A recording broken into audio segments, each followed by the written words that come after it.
Could the Ravens be fits for a couple of big-time players? We talk about that and more next year on Locked On Ravens.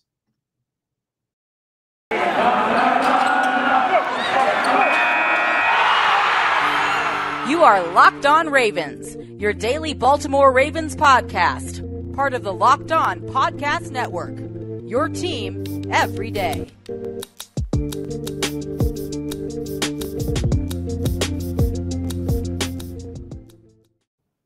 And we return here with another episode of Locked On Ravens. I am your host, Kevin Oestreicher of Ravens Wire. We are, of course, here on the Locked On Podcast Network, your team every day. Thank you for making Locked On Ravens your first listen of the day, and we are free and available on all platforms. When we return here, it is a Purple Friday episode here on the show. No Qadry Ismail here today, but you get me. You get me, your host, as we're going to talk about a lot of things during this episode, as I really wanted to take kind of a look into maybe what the future could be in both the second and the third segments and talk about two big-time players who have gotten a lot of buzz about their potential departures from their current teams in Cleveland Browns wide receiver Jarvis Landry and Green Bay Packers outside linebacker Za'Darius Smith. They got to talk about if the Ravens would be fits for them, because there have been people kind of saying, oh, well, the Ravens could be great fits. Za'Darius Smith could come on home. Jarvis Landry could join this team. So I want to talk about each of those players. And look, I want to make it clear right off the bat.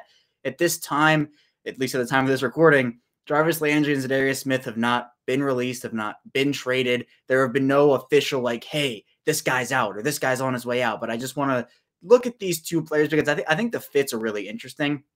And I want to definitely talk about those two. So we'll talk about Jarvis Landry in the second segment and Za'Darius Smith in the third segment. We'll just get into their contract situations, what they've done over the course of their careers, and just where they would fit on this Ravens team positionally wise, and just take those and also get a general big picture as well for the Ravens, and not just hone in on those players, which we'll do, but also get a big picture for this Ravens team. In the first segment, though, we have some news to talk about as the Ravens announced that they re-signed safety Tony Jefferson. Now, I'll start off by saying this is a great move. We'll dive into that in the first segment. Congratulations to Tony Jefferson. He earned this deal. He really did. We'll talk about that a bit more as well. So we'll talk about the Tony Jefferson signing in this first segment. So to recap, Tony Jefferson segment 1, Jarvis Landry segment 2, Za'Darius Smith segment 3, a jam-packed show here today. So let's dive into it. Before we do that, though, if you're here with us on YouTube in video form so you can see my face, you can see my background, please be sure to subscribe to the channel, like the video. It does help out a ton. Our first goal here on the Locked On Ravens YouTube, 1,000 subscribers. We're getting close. And for those who have already subscribed, thank you. I really do greatly appreciate it. And for those who haven't, you might be thinking about it, hit the button. It'll do you some good. You'll get notifications. If you turn the notification bell on about when our content comes out, I'll tell you here, those Monday through Friday at 6 a.m. Eastern time. Also, be sure to follow us in audio form if you're listening on your way to work, whether that's on Apple Podcasts, Google Podcasts, Spotify. Thank you to everybody who listens in audio form as well. Also, be sure to follow me on Twitter at KOstriker34 and the Locked On Ravens account at Locked On Ravens. So let's dive into our content here today. Let's start off with Tony Jefferson, the Ravens announcing that they have re-signed the veteran safety. And this was a move I expected. I didn't actually expect it so soon. I kind of expected it to happen a bit down the line. But the Ravens getting this done. And I am very glad they did. Jefferson is a player. He's obviously not the guy he once was. He's gone through that major injury he suffered a couple years ago in a really gruesome fashion. And to be fair, Jefferson in his first stint with Baltimore, when he signed that big money deal with the team, it just didn't go as planned. I know a lot of people were disappointed in the play of Jefferson. Now, to be fair to Jefferson himself, the Ravens didn't utilize him in the exact way that he needs to be utilized or is best utilized in. They played him as kind of like a coverage safety type guy in some situations. And that's just not fully his game. He can do it. Like, I'm not saying he is terrible in coverage, because he's not. He is actually decent in coverage. But that is the strong suit of his game, is getting up in the box, being a physical run-stuffing safety, a good tackler. That's where Jefferson is best utilized. And Chuck Clark has kind of come in and filled that role a little bit. But to Jefferson, obviously he suffered the injury, as I just talked about, kind of bounced around, was looking for an opportunity, got on with the San Francisco 49ers on their practice squad, played a couple games there, was released, and found his way back to Baltimore and impressed me. I can't even say how much he impressed me. ends up coming into Baltimore, playing in 4 games for the Ravens, and is kind of like a do-it-all guy here, right? He had 17 total tackles. He had a sack. He ended up having a quarterback. I mean, he's all over the place in terms of his stats, and in a good way. I want to say in a good way there. But he looked fast. He looked explosive. His tackling was good. He was actually good in coverage as well, and just provided that extra spark. He was very, very well liked, well respected throughout the organization during his first stint with the Ravens. It almost feels like Baltimore is Jefferson's home. And him and Eric Weddle made up that really great safety duo for a couple years when the two were in Baltimore together. And now Jefferson is back, and he's not, look, this is not a starter level player right now, but he's someone who provides really good depth. And for Jefferson, if you can have that in a secondary room that, look, we all know what the injury situation was for this team. If you can have a player like Tony Jefferson, who you're not relying again to play 70, 80, 90% of snaps, but he's a situational player, can step in the event of an injury, can step in if a guy needs a snap or two of rest, and play high-level football in a role that is cut out for him. I think that's an A-plus move, and I know some people aren't on board with this signing and saying, for what? Why are they bringing this guy back? Again, I want to reiterate, this is not a guy who's going to come in and start for this team unless there are just, again, they're just decimated with injuries in the secondary. That's not what this is going to be. It's a depth signing.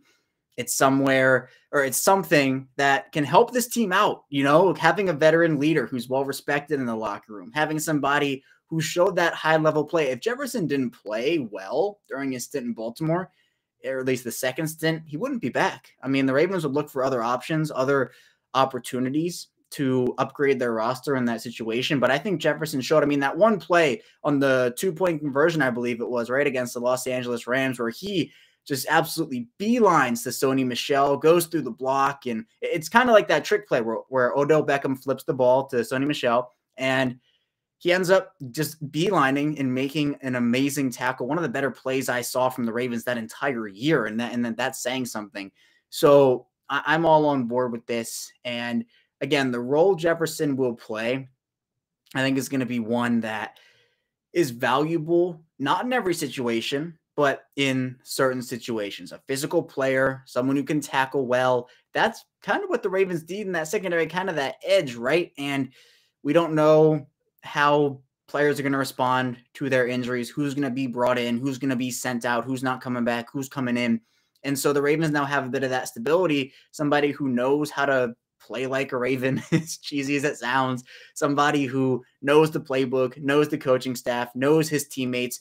The speed up process is a lot different for a guy like Jefferson versus a guy who's brought in for the first time in March or April. And I'm not saying the Ravens shouldn't sign a safety. Look at the Sean Elliott walks, which who knows how likely that is at this point with his injury history.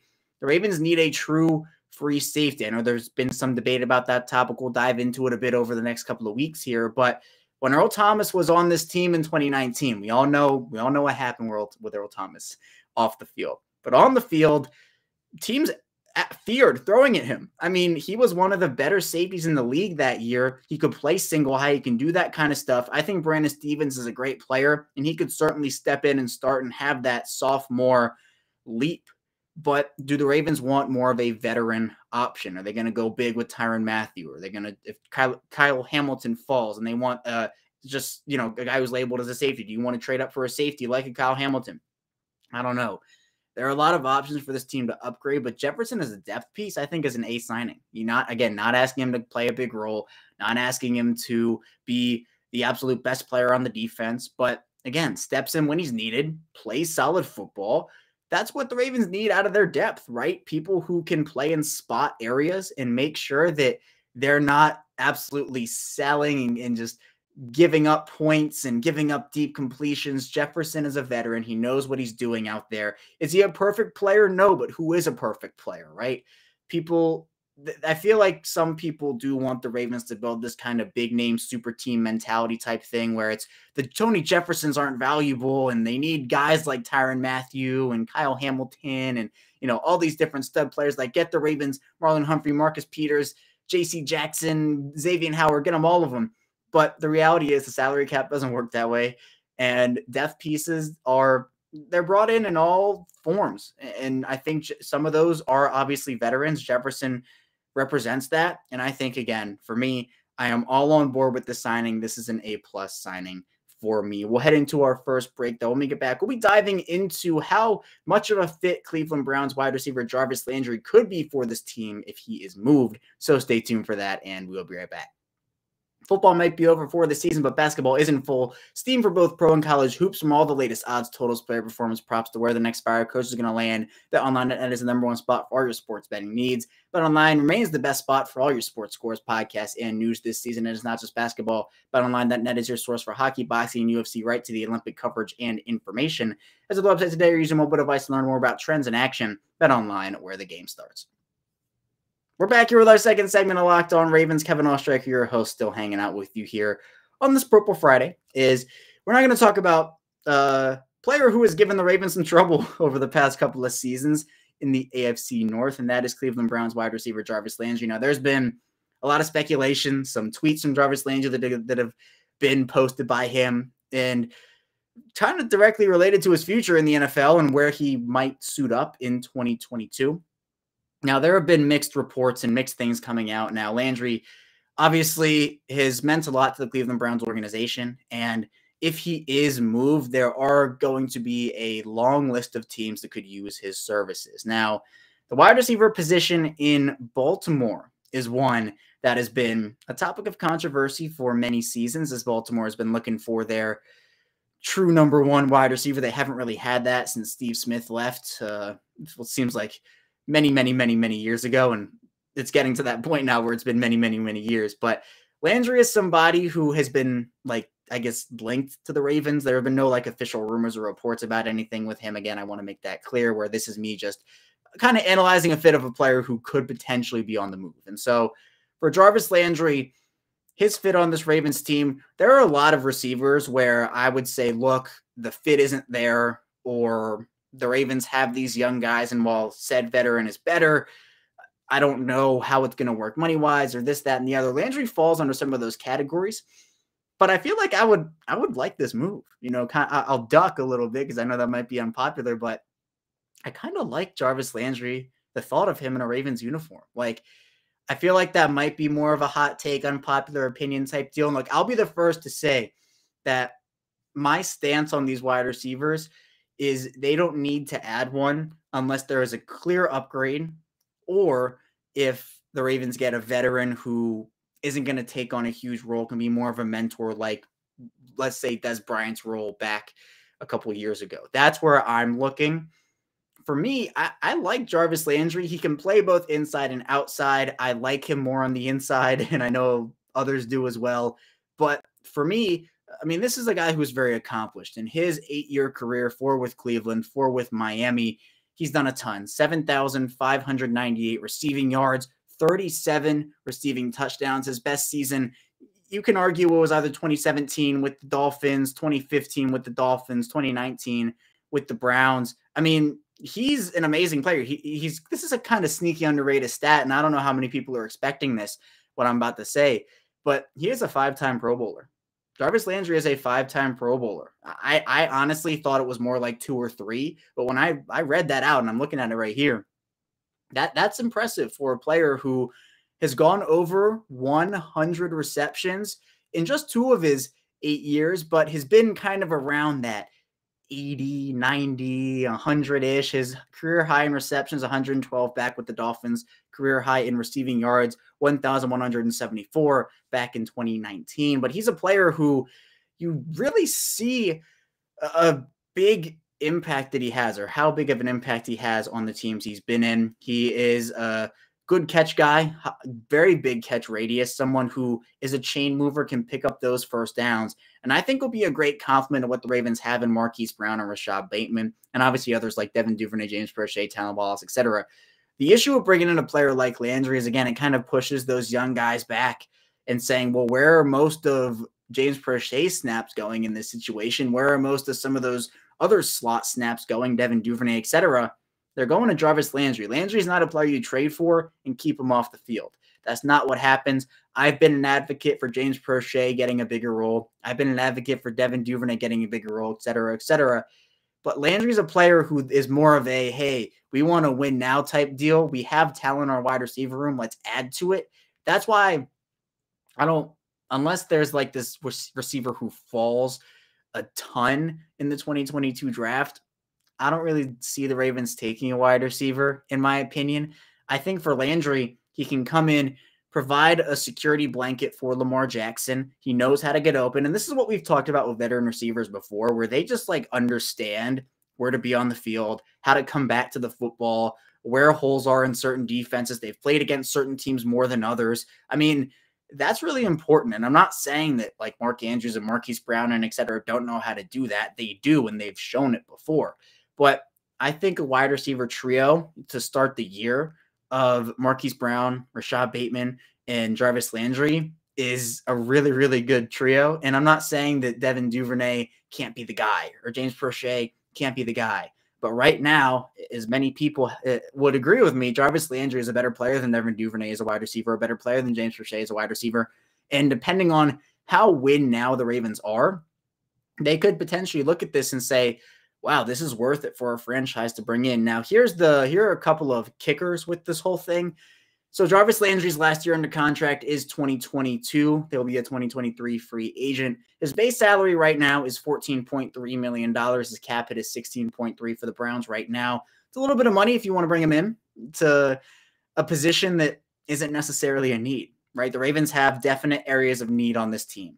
Offensive tackle, defensive line, center if Bradley Bozeman leaves, corner, safety, outside linebacker, inside linebacker, right? The list goes on too. Wide receiver is one of those positions where it has been a need in recent seasons, but you're not looking at it right now and looking at the depth chart and saying, wow, if the Ravens don't bring in Jarvis Landry, they have no receivers and they need to bring in, they don't need to bring in Jarvis Landry. This would be more of a, hey, we're going to stack. And we've seen the Ravens do it where they stack positional talent on positional talent and it works. I'm talking more in the draft there, but we've seen them do it in trades with Marcus Peters, for example, like that trade to me. I was expecting the Ravens to be a little active during that trade deadline. And the trade for Peters came before the deadline, admittedly, but I wasn't expecting the Ravens to go for a corner in that situation. I mean, they had talent already there. They had Marlon Humphrey, Jimmy Smith, etc. Bringing in Marcus Peters, it kind of goes with we want to stack talent on talent. I mean, the Ravens were looking into acquiring Xavier Howard in the 2021 trade deadline or towards that. And we know what happened in the secondary again in 2021. It was pretty decimated, but the Ravens would have committed that. They would have committed to Xavier Howard, I feel like. And so that's bringing in strength on strength. And for Jarvis Landry, if there is a trade, it's kind of like what we talked about with Julio Jones last offseason, where should the Ravens trade for Julio Jones, Landry would cost less than Julio Jones. I wouldn't anticipate anything more than a very late day 2 to late day 3 pick, depending. And if you look at it that way and how much money he would cost them, there are pros and cons to it. I don't love the money that would be needed to bring him in, especially because I think it would weaken the team elsewhere. And I think at this point, they just can't afford to do that. But if the Ravens wake up one day and they're like, you know what, we need Jarvis Landry on this team. This is a player who would take this offense over the top. And I honestly think he would. Like, Landry has given the Ravens issues. And I've said on this show before and just the people I talked to that Jarvis Landry is one of the reasons why the Browns have been a little bit harder to beat in recent seasons than they were. Now, obviously, their roster is much better than it was in their 0-16 year. Like, yeah, but Landry is one of those guys who you look at and it's just a solid overall player, super, super competitive, and just has a chip on his shoulder. It feels like every game, plays super hard, wants to play through stuff. There have been things about, he played more injured than he let on last year. And so, he has said, he's given everything to Cleveland, this, that, and the other. But if Landry is on the move and the Browns want to, if it doesn't work out between them, I think that there, again, as I started the segment off, a long list of teams that could be waiting to acquire Landry and everything that he brings to the table. I think Baltimore could be one of those sneaky teams where you don't really expect it, where it's like they don't need a receiver. They have all these young talents already. But it's always nice to have a veteran in there, because now we're getting to the point where, hey, Marquise Brown's going into his 4th year. He's getting into that veteranish status. Same thing with Miles Boykin, but Who knows how long he'll be on the team. We talked about potential cap cuts yesterday if you want to check out that show. But yeah, there are a lot of different things to look at in terms of a potential Landry to Baltimore pairing. I think the talent of the player, obviously I'm sold on that. The money's a little bit more of a difficult hump for me to get over. The draft pick, I'm not as concerned as I was with Julio Jones, and obviously Julio is a better player than Landry. Well, injuries with Julio, you got to be a little cautious with, and that's another aspect of this where for Landry, he is not injury prone. He's been relatively healthy over the course of his career. I mean, he has technically only played in a full season 3 times in his NFL career, but he's up there in like the 14 games, 12 games, 14. He's had a couple of 11, 12s, but, he's not missing entire seasons is what I'm trying to say. So I would like this move. I would like this move if Jarvis Landry were to come to Baltimore. Competitive guy. I think could bring a lot to the Ravens offense, but it's a matter of how much money the Ravens would want to commit. And if Landry is let go, which is another option, I mean, the Browns save a lot of money if he's released. They only have a dead cap hit of 1.5 out of a $16.3 million cap hit. That's an option for him. And if that's the case, if you can convince Jarvis Landry to come on a 2-3 year, $29, $32 million deal, you can kind of front, back load however you want it. I'm all for it. Now, 2 years, I'm looking more in the $8 million range if you can get him there. 3 years, maybe more 9, 10. But again, how much money do you want to commit to a position that's not really a need? That's a little bit up for debate. But we'll head into our final break now. When we get back, we'll be flipping the field talking about Za'Darius Smith, the Green Bay Packers outside linebacker, who also could potentially be on the move. So stay tuned for that, and we'll be right back. This is the time of year that people have pretty much given up on the New Year's resolutions, but don't do that this year. If your resolution is to eat right, do it with Built Bar. And if you haven't tried the Built Bar Puffs, you're missing out on one of Built Bar's best tasting bars. They're the first ever protein-infused marshmallow. They're fluffy and marshmallowy, and they're not just a protein bar. They're a treat. All Built Bars are covered in 100% real chocolate, and they're low calorie and high protein. Most Built Bars contain 130 calories, 4 grams of sugar, 4 net carbs, and 17 grams of protein. And there are a wide array of flavors. So go to Built.com, use promo code LOCKED15, and get 15% off your order. Use promo code LOCKED15 for 15% off at Built.com. We're back here with our final segment of Locked On Ravens. Kevin Ostreicher, your host, still here with you.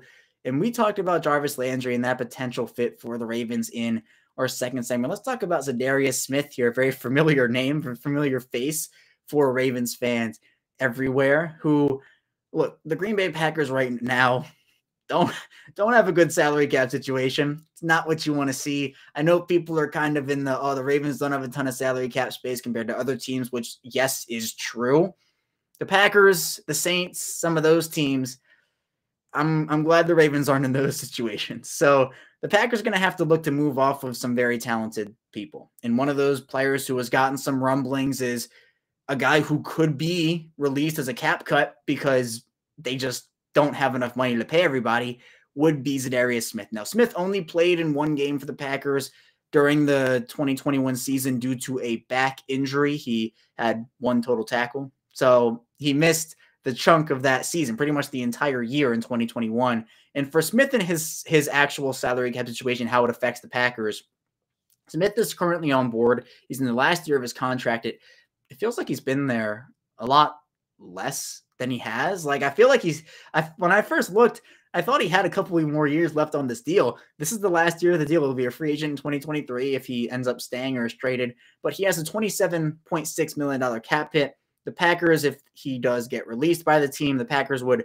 have a $12.3 million dead cap hit. So the Packers are saving right around $15 million if they were to get rid of Za'Darius Smith, if they were to cut him.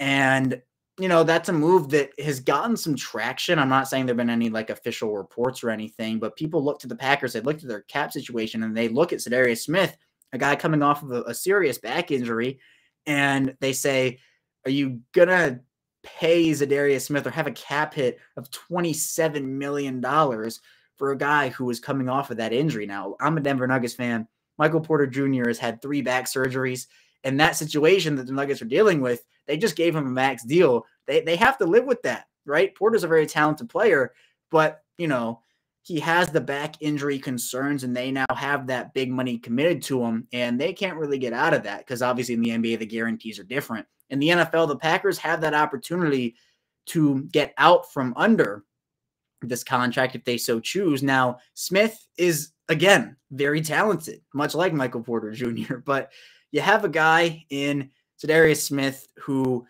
really burst onto the scene for the Packers in 2019 after having the best year of his career in Baltimore in 2018, signing a big money contract with the Packers, which obviously now they might look to move off of. 13.5 sacks in 2019 for ZaDarius Smith, followed up in 2020 with another 12.5. I mean, he has 227 career tackles, 108 of those coming in Green Bay, and obviously just 2 seasons. Smith in 2018 had 8.5 sacks, and that was able to land him that deal with Green Bay. But that was also the first year that Don Martindale took over, and Smith actually, when looking at how players have performed in Don Martindale's defense with the sacks, one of the better sack totals in the Don Martindale era for an outside linebacker. So I think that obviously this relies a lot on ZaDarius Smith and his health. The Packers might get rid of him, might cut him, regardless of if he's healthy or not, because they just need the cap room and they have to get it somewhere. But you also look at what he could bring to the Ravens. The Ravens need more pass rush. They need it in a big way. And it's not like Smith is a veteran in terms of he's 35 years old. He's only 29. He's 29 and about a half. He'll be a player who will be around in this league for a decently long time more, depending on everything that goes on throughout the rest of his career.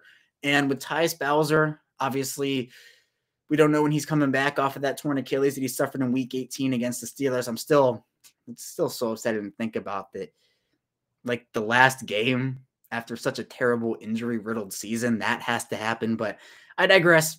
That injury, Justin Houston being a free agent, Pernell McPhee being a free agent, Dalen Hayes coming off of some significant injuries himself. The Ravens, the outside linebacker position is, I think, another sneaky need where you look at it and people might not think of it in the upper echelon of needs. And, compared to offensive line, defensive line, secondary, it's not. But I think it's right in there in like the 4 or 5 range in terms of their biggest needs. They could look in the draft at guys like David Ajabo, Jermaine Johnson, et cetera, et cetera.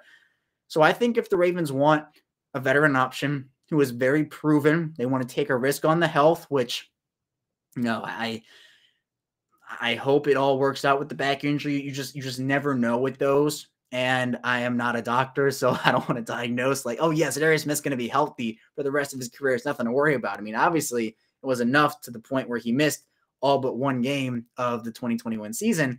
You got to weigh that. But there's no doubt that Smith has turned himself into one of the best edge rushers in the NFL, can also play the run. I mean, he's a do-it-all player who is very versatile. The Ravens love those versatile pieces. With a new system coming in with Mike McDonald, I expect an uptick in sacks and pressures and just kind of doing that thing. And I think Smith would be a good fit for them. Now, how much could they offer Smith? I think if the Ravens, I'm more on board with the Ravens offering a big money deal to an outside linebacker than I am to a wide receiver. Obviously, I like both fits with Landry, who I talked about in the second segment, and now Smith here in the third segment.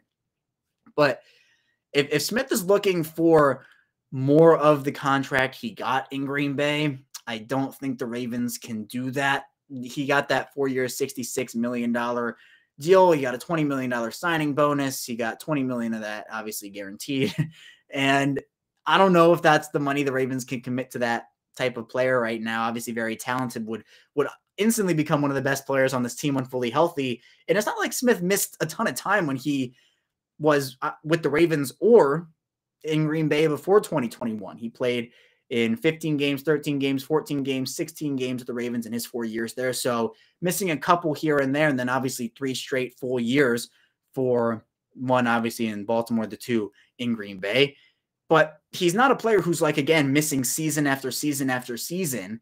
So if the Ravens want to give him, again, like a 3-year, $45 million deal or a 4-year, $51 million deal, you can push the guarantees around, push the signing bonuses, push incentives. That's not terrible for me, especially, again, because you have to understand, are you going to front load it? Or are you going to back load it? Just saying 451 or 450 or 335, right? Smith is gonna get a lot of money if he's a free agent on the open market. Again, there's been no official announcement, no official rumors that it's actually happening. You're just looking at, hey, the Packers need money. ZaDarius Smith coming off a back injury.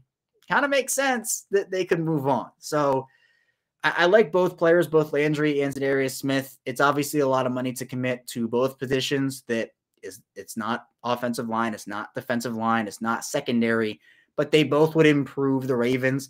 That's where they have to understand that. And if it is a situation where signing a Jarvis Landry or trading for a Jarvis Landry would hinder Ravens' ability to go out and sign a defensive lineman who would improve that area or sign offensive tackle, then I'm saying let's prioritize the trenches, right? Let's do that instead. But if there isn't really that and the Ravens have this money where they don't need to spend it anywhere else, I think Landry would be great. ZaDarius Smith, I feel better about committing that money again to an outside linebacker as opposed to a wide receiver. But both are very interesting guys to talk about and look at because Jarvis Landry obviously has never been in Baltimore before, but has caused some problems for the Ravens in the past. And ZaDarius Smith, it'd be, again, the reunion tour. I mean, you could look at a guy like Ryan Jensen, Hayden Hurst, Jihad Ward, Mark Ingram, ZaDarius Smith is the go on the full reunion tour. What a time that would be, depending on what happens. But again, two players who could potentially be on the move this offseason, two players who could fit in this Ravens system, and two players who are both very, very talented veterans. But that's all I have for you here today on Locked On Ravens. We'll get back here on Monday after our 2-day break. We'll be diving into our second mock draft Monday. So stay tuned for that, and I will see you on Monday.